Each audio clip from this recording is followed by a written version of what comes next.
We're being recorded, I just get. It's a recorded meeting organized by the VBDO and WWF, an expert session on deforestation and the financial sector. My name is Jacqueline Duiker, and I will moderate this webinar. So as many of you know, deforestation, including the conversion of other lands as savannas and grasslands, is a major problem. According to WWF, more than half of the world's forests are at high risk of deforestation in only a few years' time. Unsustainable farming, the meatpacking industry, soy and palm oil plantations are some of the main causes for this destruction. It's clearly a route we cannot continue, as rather sooner than later, there will be no forests left and everyone loses. So today we will discuss how the financial sector is affected by deforestation and also what investors can do to reduce deforestation. We will learn about the various risks and discuss the possibilities to act as well as regulatory requirements for the financial sector. We will kick off shortly with Kayan Patel. He's the author of the WWF report, Seeing the Forest for the Trees, which he wrote in secondment position from the Boston Consulting Group to WWF.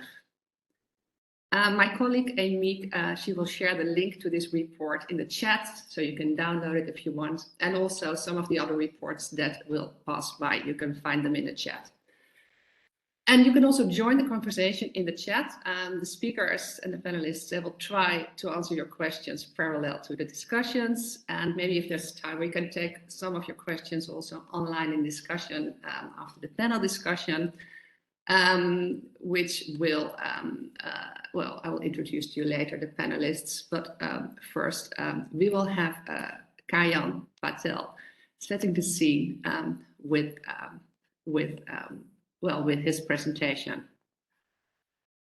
One more thing. Yes, I think this is the most important. Let's get started. Kayan. Perfect. Thanks so much, Jacqueline. And yeah, and also for the introduction. So as Jacqueline said, my name's Kayan, and I was recently the lead coordinator of deforestation and conversion-free finance at WWF.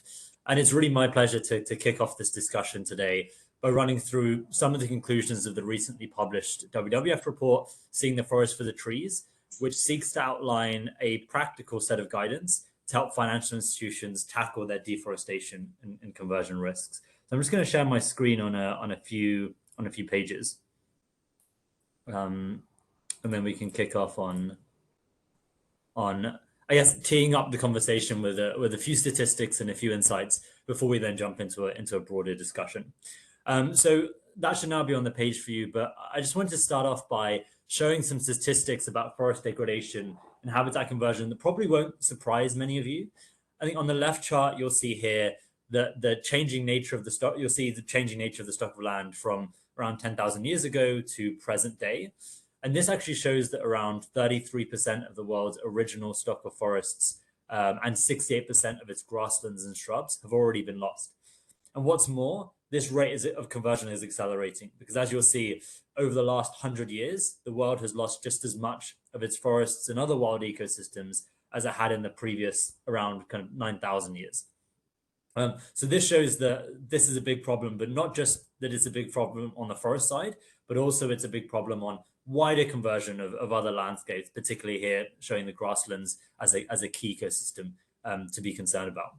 And then on the right chart, this has been pulled from the WWF's Living Planet Index, which has actually shown a 68% loss in biodiversity over the last 50 years, of which conversion is then a large driver. So showing some of the knock-on effects of some of that impact on those ecosystems. Great. So going to the next page, so this is clearly a big problem, and obviously it's bad that we're losing those ecosystems for a number of reasons. But it also specifically has a number of important implications and risks for financial institutions. So I've put the three main, I guess, buckets of risks on the page here. The first risk being physical risk. And this results from the impacts of deforestation and conversion negatively affecting those businesses that depend on those ecosystems. And then this then has a knock-on impact on the financial institutions that then support or invest in them or are present in those areas. The second is transition risk. So this arises from various policy measures, litigation, changing consumer preferences, and any technological developments as well that come into force to combat the rate of deforestation and conversion. And financial institutions not prepared for this are exposed to significant potential financial losses. And then finally, the third is systemic risk, which refers to the larger scale risk of the breakdown of the entire system. And it's typically made up of a combination of tipping points that result in the variety of physical and transition risks. So this is a very much a high level overview, but in the report, we do provide a lot more detail into what these risks are, including specific case studies where financial institutions have already been affected. So do go and check that out if you want to get a bit more context and an understanding around specific examples where these might have impacted financial institutions in the past. And then just to wrap up this, I guess, case for action, if you will, we've also seen a growing momentum in ambitious net zero commitments from the finance sector. However, it's clear that there's no real pathway to meeting these commitments without eliminating deforestation and conversion. And there's a couple of points here on the page. So on the left, you've got some of the net zero commitments being made, and this doesn't even cover the whole list. Secondly, you have here that actually forest land and agriculture use contributes to quite a significant proportion of global greenhouse gas emissions, around 18%. But actually, studies have found that transforming the land sector and deploying measures in agriculture, forestry, and wetlands can actually provide a significant portion of the global mitigation needed to deliver on the 1.5 degree target. So it's a problem today, but it could actually be a potential solution. And particularly as we think about the net zero commitments we're making, it's increasingly important to start thinking about the risks around deforestation conversion and how that ties into what we do in this space. So now that we've shown that this is a key problem and one that actually has important implications for financial institutions, the logical next question is, okay, what can a financial institution do both to mitigate some of these risks that's affecting them, but also stop some of the impacts that are happening on the environment at large? And I think the good news and the key message here is that the tools, frameworks, and methodologies really do exist today for financial institutions to start taking action against these risks. And in the report, we outline kind of the 5 key steps that financial institutions should take in order to eliminate deforestation and conversion from their portfolios, which I've summarized out on the page here. So step 1 on the left-hand side is really to understand which risks are most material to that financial institution. Because before being able to take certain mitigation action, a financial institution must really develop a clear understanding of what is its risk profile, where is it present, and where are the levers that they can pull to have the biggest impact. This information can then be used to form the basis of a robust deforestation and conversion-free policy, which is outlined here in step 2.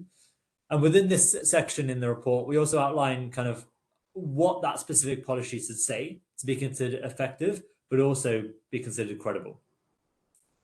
Step 3 then refers to the due diligence and monitoring step. So due diligence and risk management, as many of you know, is a key part of a financial institution's day-to-day operations. And we recommend that a financial institution incorporates deforestation and conversion and associated human rights factors into this ongoing process, benchmarking current and potential clients and investees against various aims of that overall policy. And then in step 4, we then describe what an effective engagement process looks like and answers questions such as what is the role of divestment? And once I've identified those risks, how can I actually go out and tackle them and manage them across the clients and investees that I have? And then finally, in step 5, we give a few insights into what a robust reporting method looks like and why it's so important for that to be present. So specific frameworks and tools, therefore, are available to tackle all these steps. And I know this is a high-level summary at the moment, but actually, if you take a look at the full report, you'll be able to get a deep dive into some of the more specific details and tools and frameworks that underpin this. Perfect. And then I'll just finish off with one final page, which goes to say that actually beyond just simply eliminating these risks from their portfolios, financial institutions are actually hugely well positioned to take action and redirect capital towards nature positive activities. And actually, given the strong market interest in these instruments, it's really not just a pure CSR move right now. It's actually increasingly commercially attractive to capture this opportunity that exists. And moreover, it can be relatively easier to capture this opportunity by creating common versions of financial institutions that embed sustainability into their terms. And this includes kind of environmental bonds and green bonds, sustainable fund investments, innovative insurance products for insurance companies, and sustainability linked loans. So that was just a very whistle-stop tour to start the conversation and maybe get some questions going. But please do take the time to read the full report, to pick up the details. We go into the next level of detail on all of these points, including specific case studies and examples and guidance where we can, in order to make this as tangible and practical as possible. Perfect. So I'm just going to stop there and hand over to Jacqueline to kick off the broader discussion with the team. But thank you so much for listening. Thank you very much, Kayan, for this setting the scene and describing the highlights of this very interesting report. I believe also that you have been co-authoring together also with the WWF. Interesting also to realize how closely actually deforestation is linked to climate change and all the types of risks that, of course, it has for investors, but also opportunities, as you closed with. On those risks, you described 3 different types of risk, and I believe that we will later on in the panel discussion will touch certainly upon the transition risks and also the physical risks. But I'm a little bit interested right now also in the systemic risk that you mentioned, and also that, for instance, supervisors, as in the Netherlands, the central bank. They are picking up on these types of risks and even publishing guidelines on that. Can you maybe elaborate a little bit more on how we, and especially then investors, should address the systemic risk? Yeah, absolutely. And this is a fantastic question, and actually something that we were kicking around at WWF in our work with central banks and supervisors, because obviously that's a huge question that they have on their minds and what they're thinking about.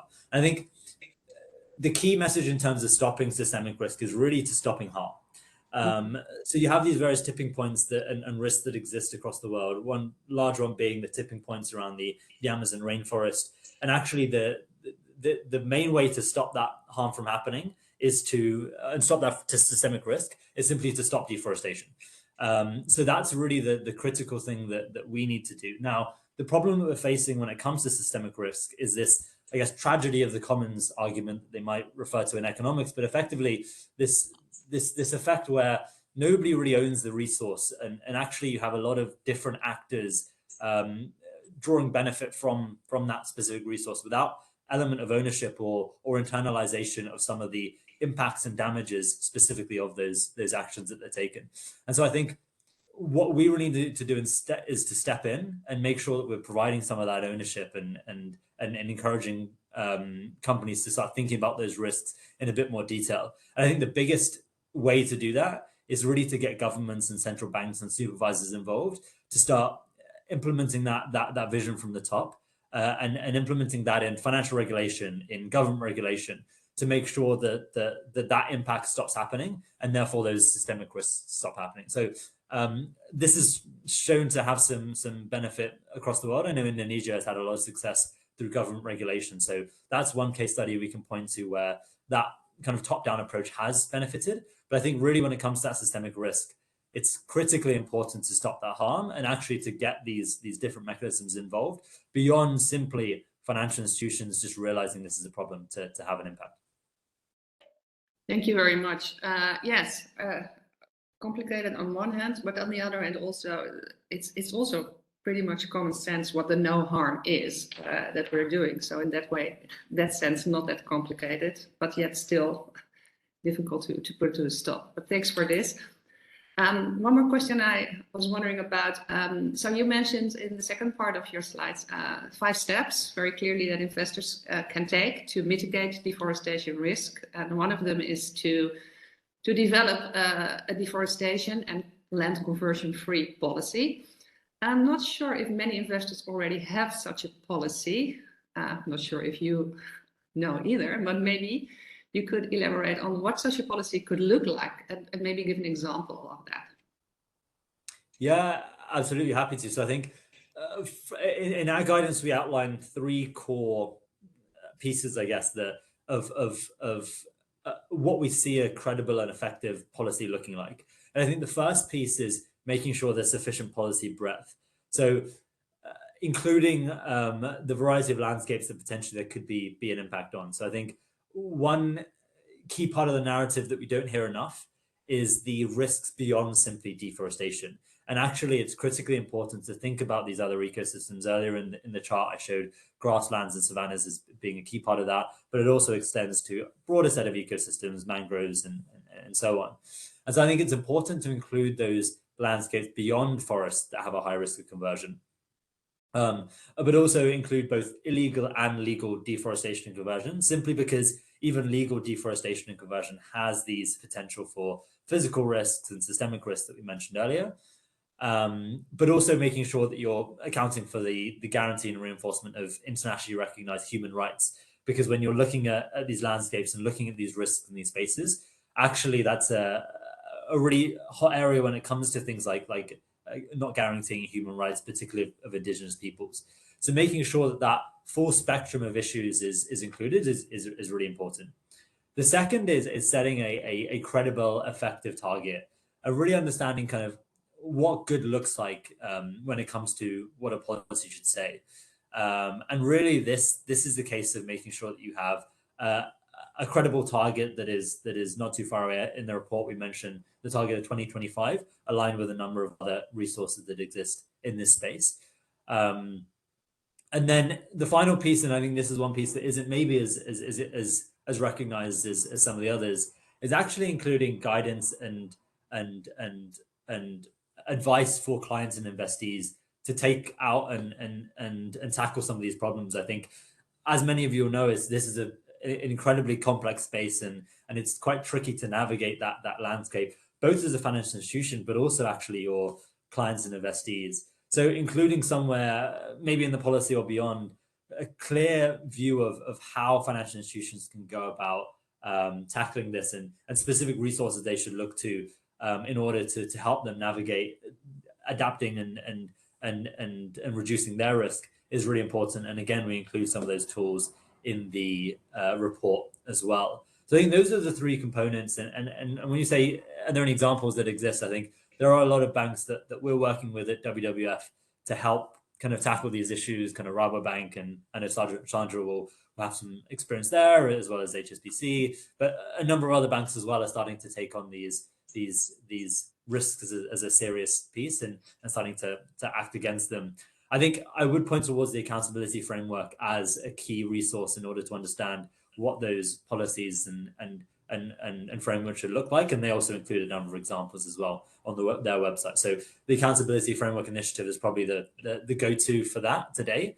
But as you mentioned, we are seeing some traction and some interest and progress from specific financial institutions, all to varying degrees. Thanks very much, Karian. Yes, you mentioned the accountability framework. Maybe someone could share a link in the chat of the accountability framework, because I think it's a very valuable framework and can be very helpful for investors, companies looking to address deforestation. And great also. So you mentioned taking a broader perspective, indeed, looking also to other lands, indigenous people, and developing targets, specific targets, and also defining what good looks like. That's a good thing to point out, and maybe not that easy to answer, but something that we will try to touch upon, and surely will touch upon, I hope, with our speakers in the panel. So thanks again very much, Karian, and please stay tuned, stay close to us. Maybe we can hear you later on again. But we will now also continue to take the discussion to our expert panel, and they will share with us their insights and their experience. So for that, I'm happy to introduce to you the four persons.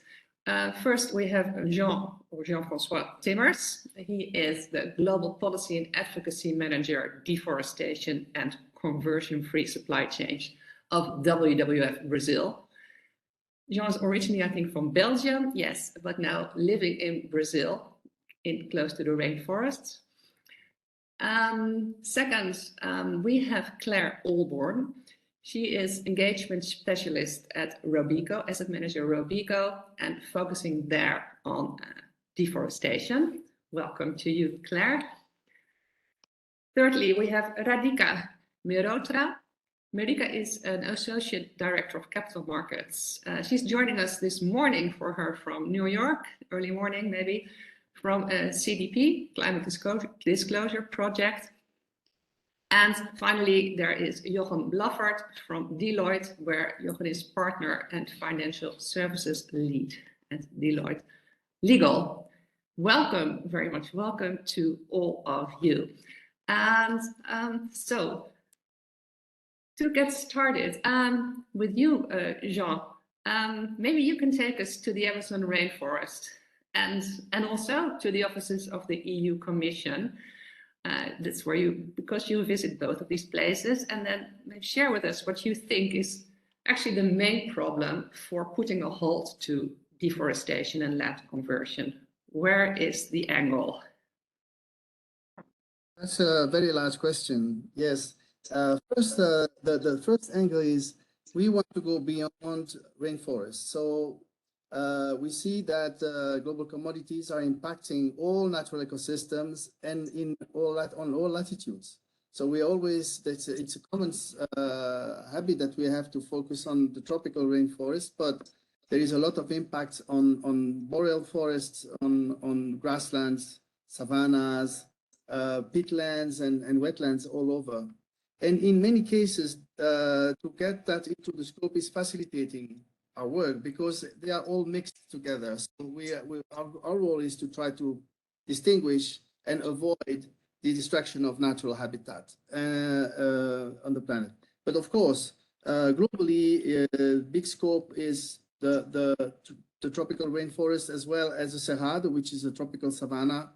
And you're having also a big conversion front in North America, in the Great Plains, the Northern Great Plains, which are also being converted at a rate of almost 1 million hectares per year, 500,000 to 1 million hectares per year. So the angle would be first to avoid conversion and destruction of habitat from the global supply chains. It is not the whole problem. There are many, many different aspects to deforestation, to what's causing it, but this is a main one, and maybe the one. And we see that this change due to agriculture expansion, mainly for commodity export, is the main driver. And only 3 supply chains, which is soy, beef, and palm oil, are responsible for more than half of it. So so we can concentrate on these commodities and some few others as well as and that are key, like I would say rubber and pulp and paper and some others. But these commodities are a key focus of work, and this is where the work of the position of the European Union to start to have a due diligence requirement for these commodities of not causing deforestation is critical, and a very important benchmark. And there are similar efforts ongoing in the UK as well as in the United States with the Forest Act that has been discussed. Still seeing that the scope of this legislation should be increased to other wooded lands and to include the savanna, especially the Cerrado. But that would be the angle.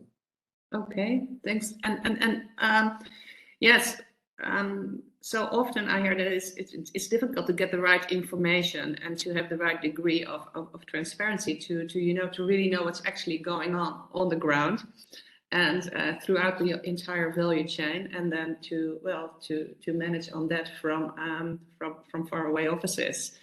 How is that that issue of transparency, if you may? What are your thoughts on that? Because you are on both ends, really. Yeah, so this is the critical element. And there is a paradox there, because from here in Brazil, it doesn't look as difficult as it may look from far away. Normally, when things are seen from far away, they seem to be easier than where you're up to it. But in this case, it's exactly the contrary.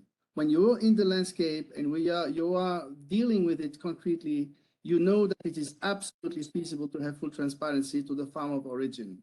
And we see that happening in real time. So there is a very good benchmark with the soil moratorium in the Amazon. Now people say, oh yes, but that's the soil moratorium. Yes, but the Amazon is also a very difficult place, a very wide, extremely extent with, a lot of informality and lack of access. So why would it be easier in the Amazon than other places? Actually, now we know that it is feasible to go to the farm level, to have full transparency to the farm level, but the downstream companies, the financiers, don't need to go themselves to the place of origin. They need to ask this information who has that. And basically, these are the large traders. So what is needed if we want to change the reality is to adopt very ambitious, clear transparency requirements in the commercial relationships, in the financial contracts as well, and cascading these requirements upstream, to the portfolio, from the buyers to the traders, and from the traders to the producers.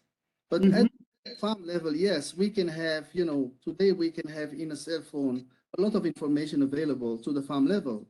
I usually make that demonstration to people and say, oh, do you want to see a conversion ongoing in a farm? And in 1 minute, I can show that through Google Maps.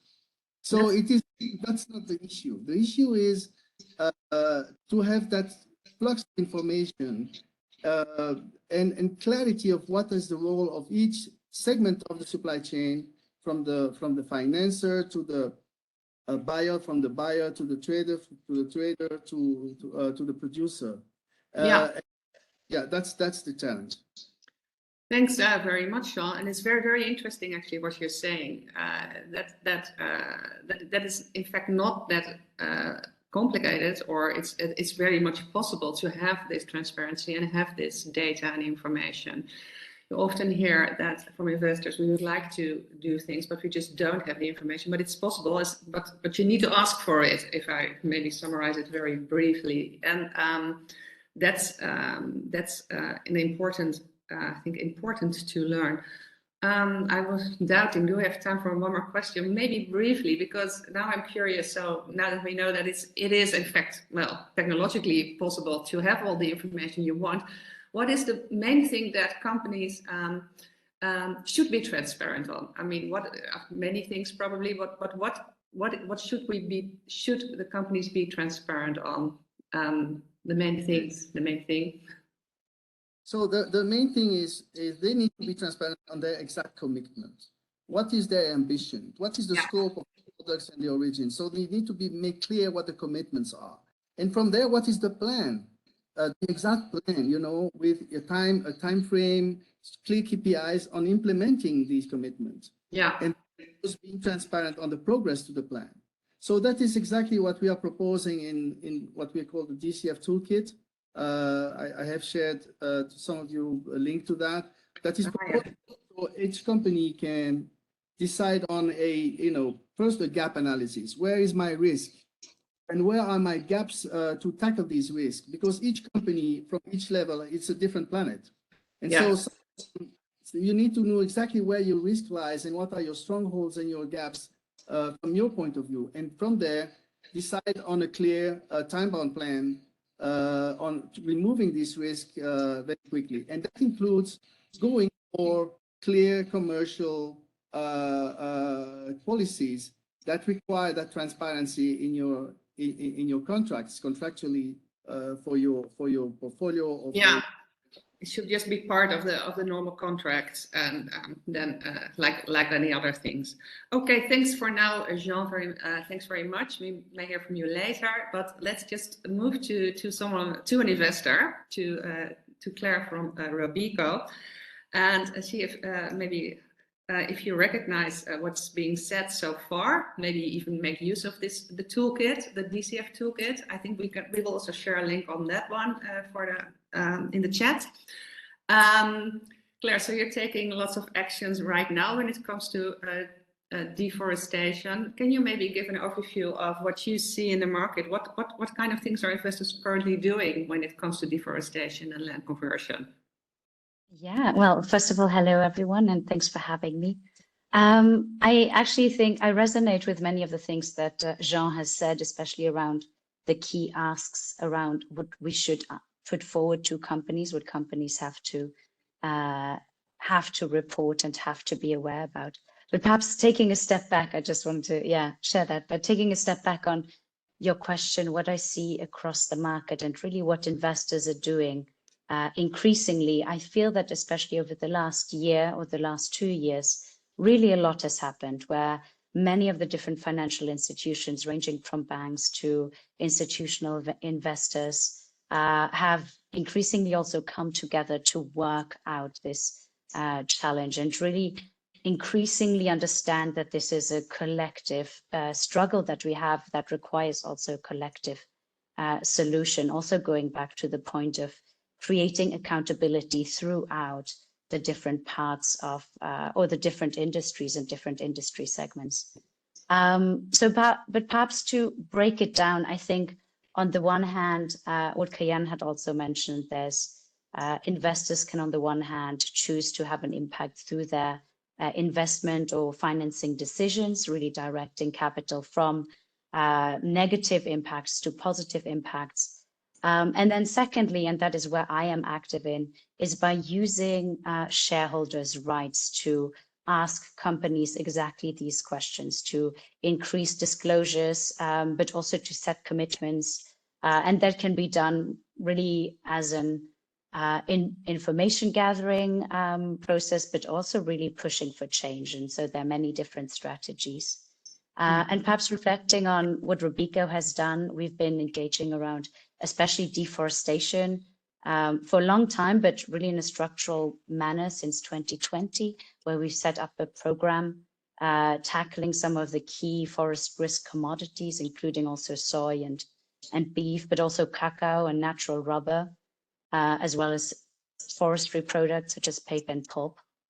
And what we are doing now is actually also broadening out the scope of that to no longer just look at deforestation, but increasingly also at other biomes. So that goes from other lands, but also other like marine and freshwater biomes. So it's really broadening that in scope. But, and I think that's also really critical, we're also broadening it with regards to the supply chain segment that we're tackling. So initially, we were really focusing more on the production and trading angle, whereas now it's also broadening up and going again back to what was mentioned, creating accountability and also pressure from different angles across the supply chain. So not just asking traders, for instance, to set clear targets, but also ask retailers to buy or pay the additional cost and also have the same asks across their supply chain. So I think that is one of the things I'm seeing. And then I think beyond that, I feel that a lot of investors are also exploring different routes of having impact. So especially what we've seen over the last years is increasing engagements also with sovereign parties, so ministries and countries, but also recently, for instance, a collaborative engagement with ESG data providers to really push for more information on a larger scale from ESG data providers. And I think that is in particular important because creating an investment strategy or minimizing investment risk on deforestation really requires this broad scope of information. Thanks, Claire. And that's also very much in line with the presentation actually of Kayan, taking one of his points he made, that for this topic, we need to take a broad perspective. And it seems like you are moving broader from deforestation, in line with that. and also engagement, talking to different types of stakeholders, not only companies, but even governments. I was wondering, so engagement is fine. Of course, it's good to talk, but if in the end, after a while, engagement does not prove to be successful, how then do you escalate from there? What do you do then? Yeah, that's a very good question, and I think probably one of the trickier ones. Perhaps I can start by saying that Robeco, along with, I think, around 30 other financial institutions, has signed the COP26 finance sector commitment on eliminating agricultural-driven deforestation, and that is by 2025. And the commitment really puts forward a pledge to try with our best efforts to reduce our exposure to deforestation as much as possible. So there we already have a very strong deadline of by when we need to take action. And I think that is increasingly also marking our engagement dialogue. So on the one hand, I think there's increasingly kind of really rethinking the investment structures. But on the other hand, it is about how can I escalate these different engagements and move from just simply politely asking to really having an impact. And I think there are two things in particular, I think that we're increasingly looking to do, or that are very valuable tools.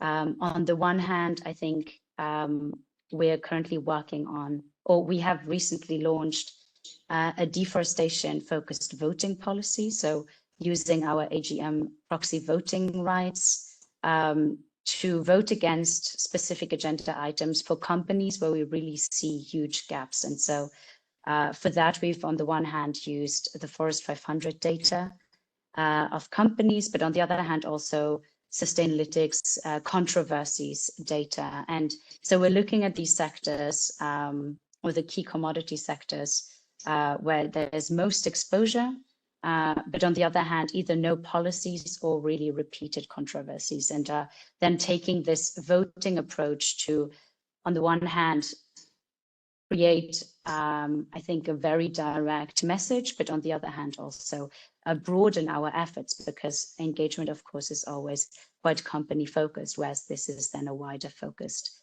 engagement and also escalation strategy.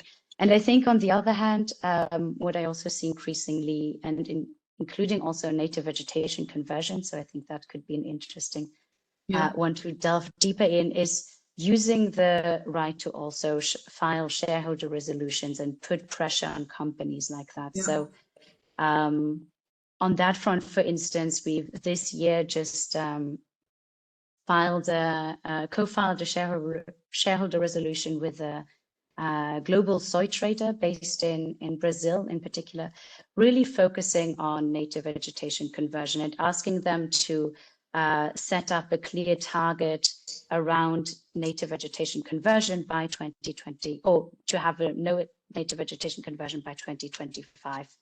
Okay. There was a lot of debate, and we ended up withdrawing the resolution very successfully, in our opinion, where the company at the end agreed to, over the next year, create a feasibility study on to what extent it is possible to have a no native vegetation conversion commitment by 2025 across some of their supply chains in South America, in particular the high-risk ones, as well as a commitment to set a time-bound target within half a year after that. So I think there are really these different ways of how investors can, even if it's on a wider scale or just a very focused approach, have an impact. Both ways. Thanks very much, Claire, and interesting to learn about these resolutions and also taking it to the AGM voting agenda.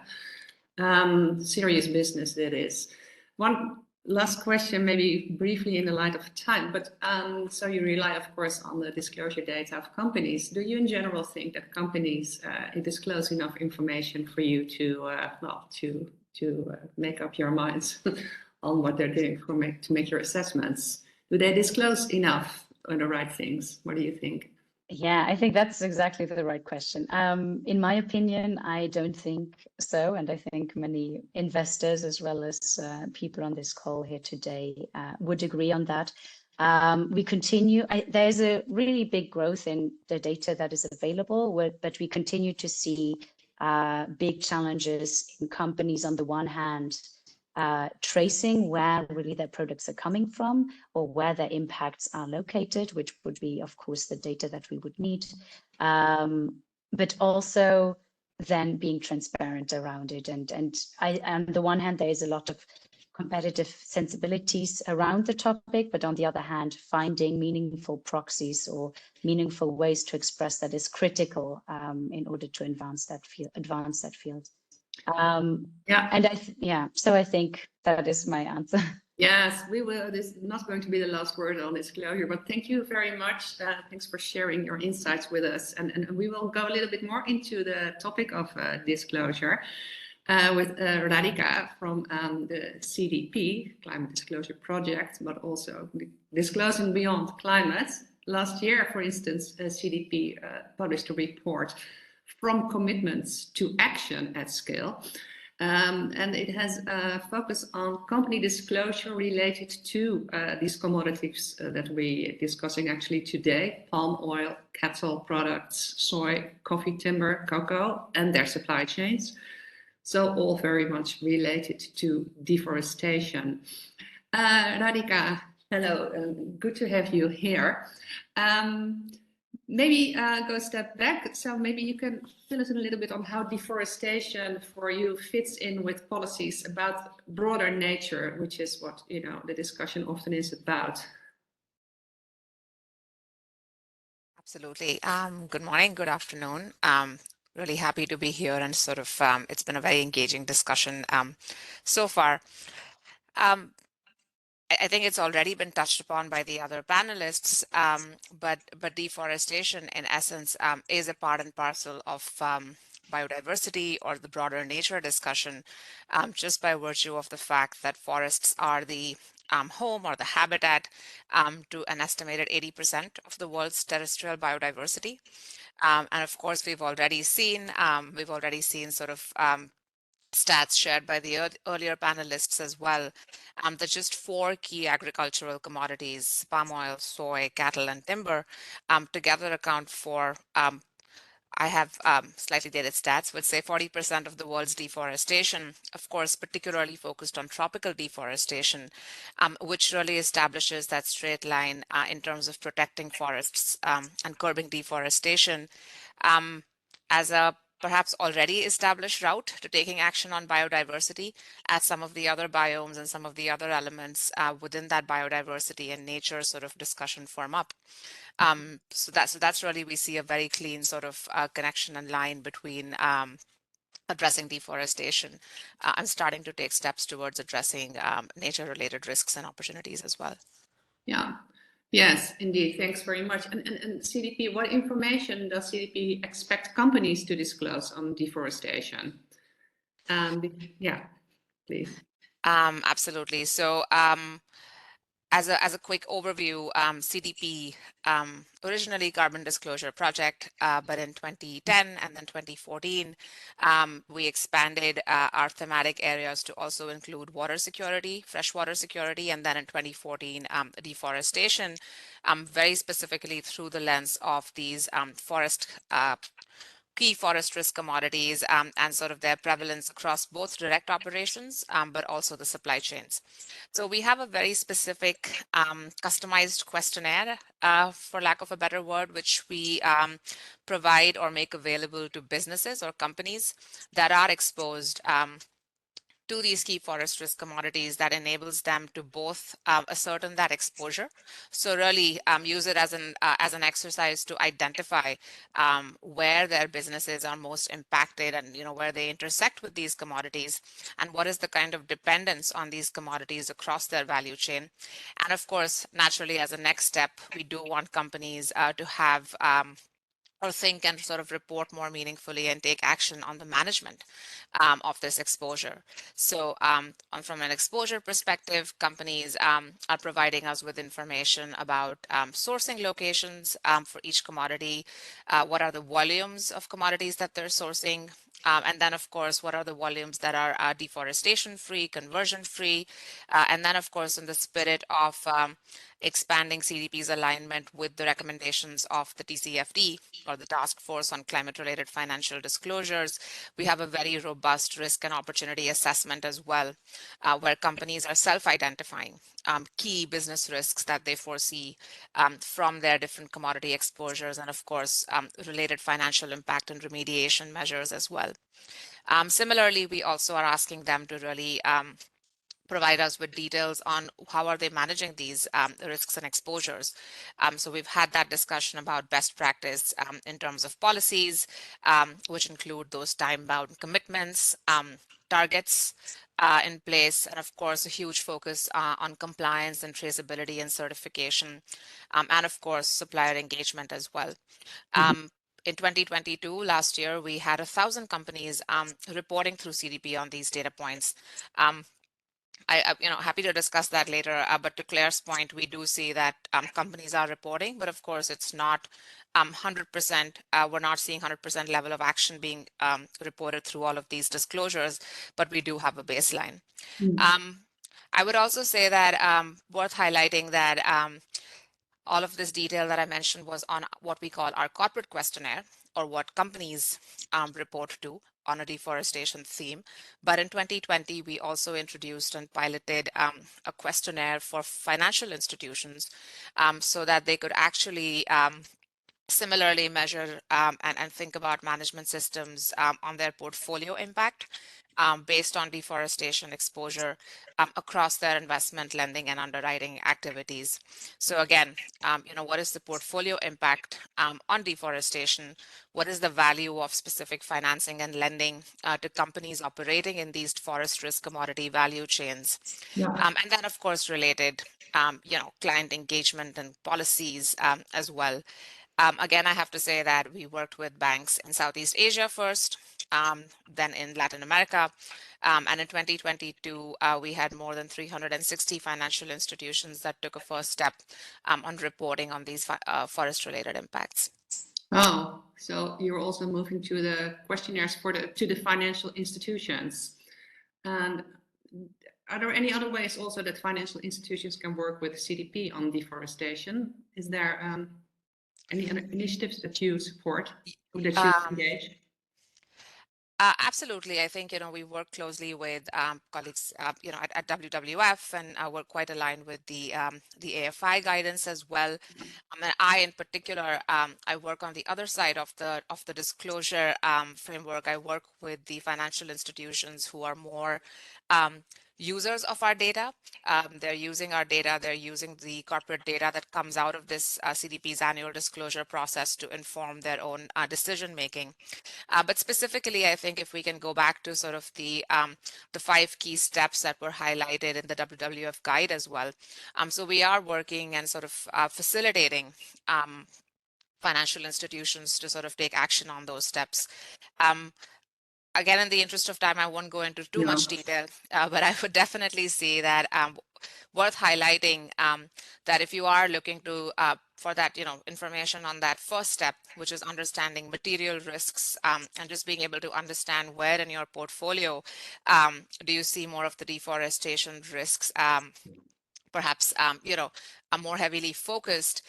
We do offer what we have, we might change the name, but I think Portfolio Assessments does a good job right now to really help understand direct and indirect exposure based on CDP's own sort of research, where we have identified down to activity levels where there is more exposure to the key forest risk commodities.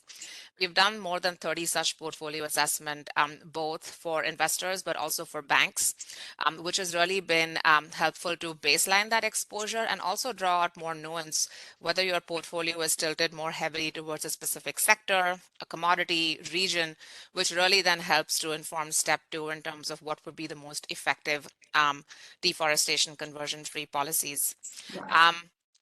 And then just quickly, I guess, we have also on the due diligence and monitoring of progress, I think we've discussed already that, there is, you can get data, but again, it is being able to ensure that the data that you're getting is comparable, it's uniform, and it actually enables that sort of, I would say, standardized due diligence and monitoring as well.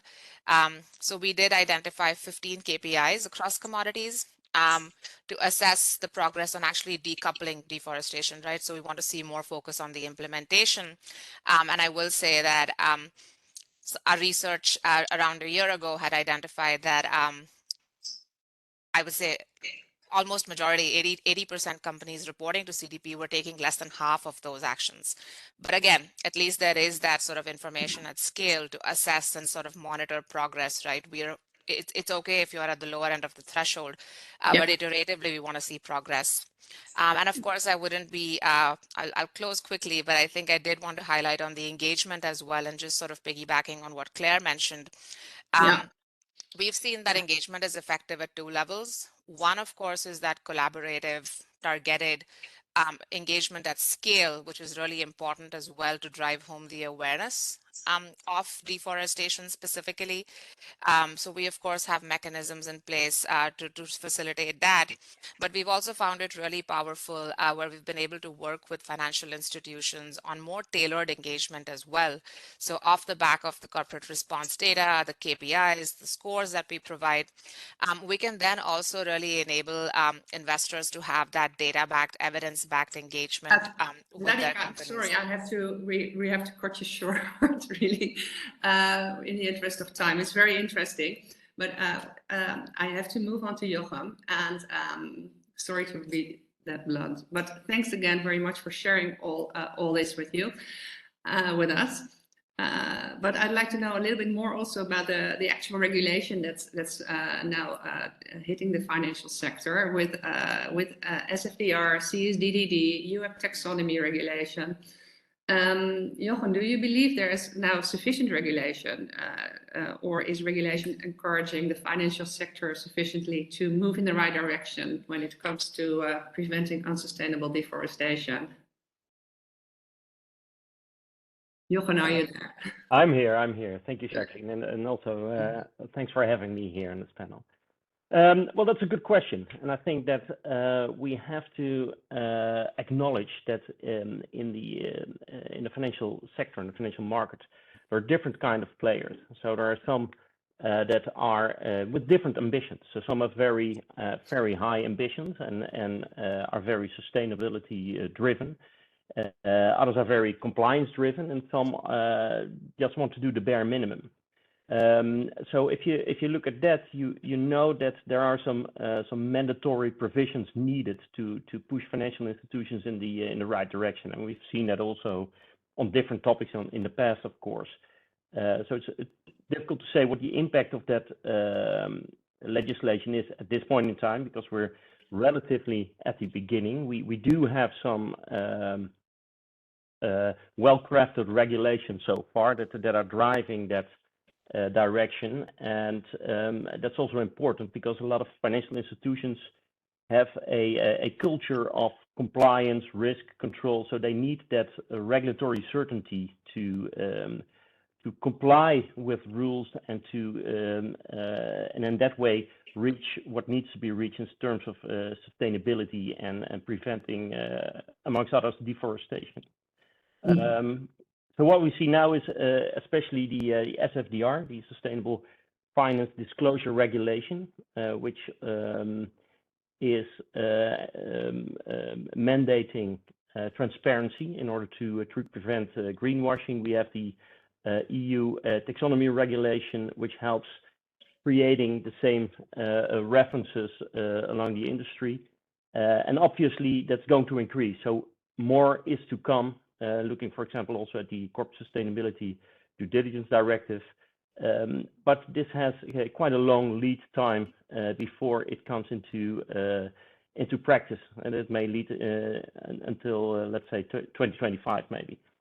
So in short, things are heading in the right direction, but we're not there yet. And having an ambition is one thing. Creating that impact by following the rules is something that we will see in the coming years. So everything that can be done in terms of policies and doing more than just the strict regulations, I think, should be encouraged. Yeah. Yes, thanks. And do you then in fact mean that so things are starting but not in place yet well enough? Do you think one of the solutions would be to have further strictly regulation for financial institutions? Do we need more regulations for them to put stop to deforestation? Would that be your call, your expectation? Well, I think it would help. I think it would help, but it's not enough. And I think there is also a certain pool necessary from the general public, and you can also already see that happening. That more is required than just regulations. And for example, for consumer banks, you see that public opinion is very much becoming more and more important. And I would say that for financial institutions, very important to stay ahead of the curve and be allocate responsibility internally to follow regulations, but also connect to what's happening in society and remain engaged to that and to the changing norms compared to a number of years ago. So ambition is one thing, and then trying to be transparent and make sure that also the impact comes. I think that's very important. Mm-hmm. Yes, thank you. And on further regulation, to take it one step further, last year the EU agreed on a deforestation law for companies to no longer allow products that are linked to destruction of forests in the EU market. So that's quite a heavy regulation. It's not on disclosure, but it's actually on preventing things. The scope of the regulation, or proposed regulation, I should say, although it's agreed but not in action yet, it does cover companies but not financial institutions yet. So maybe I should not ask you about it, but I do, because in 2 years' time there's a review of the scope of the regulation that will take place, and maybe financial institutions will then be included and have to abide by these rules. So what would you expect?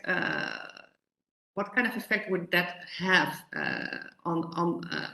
for the financial institutions and also on the effectiveness when it comes to deforestation? Yeah, well, up until now, the arguments were that there are already some other regulations aiming to cover what is intended here, and that it would create unclarity for financial institutions to be in more than one regulation. I think that there is a push already from European Parliament to have that amended, and it will probably go in that direction. But alignment there is required. Would that have a positive effect? I hope so. I cannot, of course, not judge have a good indication there, but that would, of course, be the intention. Yes, thanks. It's something I think we'll need to keep an eye on and see what happens there, because it might have a very large impact. Thanks very much, Johan, for this. We're having only a little time left, so I'd like to take the chance now to thank everyone for participating in this expert session / webinar. Everyone who called in, and also all the panelists and Kayan as a speaker. I think we learned today that it's clearly there's no path to net zero or even to no hunger without putting a stop to deforestation. The urgency is clear. We cannot afford, but we also need not destroy any more forests. There is also alternatives, and we need to just adapt on the things we do and act on that. The good news is that we know what we need to do, and we also have technologies to get the transparency we need and to track and trace commodities. And there's also commitments that are there, but they are not. That's just not enough. We need to also get to concrete actions, and enforce more transparency from all stakeholders, including local traders, and making it even parts of the contracts. And then also we learned, I think, that EU regulation is developing, specifically on the import of commodities we just discussed, but also on disclosure requirements. And yes, regulation is a minimum standard. It's not enough maybe to bend the curve, but there's many other instruments there. We also heard of a few from CDP, also from WWF, so we can use them. And as investors, there's also many other things we can do. Claire, thanks very much for your insights on engagements and also escalation on engagements. Investors have a lot of influence there. So we know a lot of things we can do. The only thing we need to do now is to put our minds and our hearts to it. And so let's please do so. Thank you very much all. And okay, bye-bye.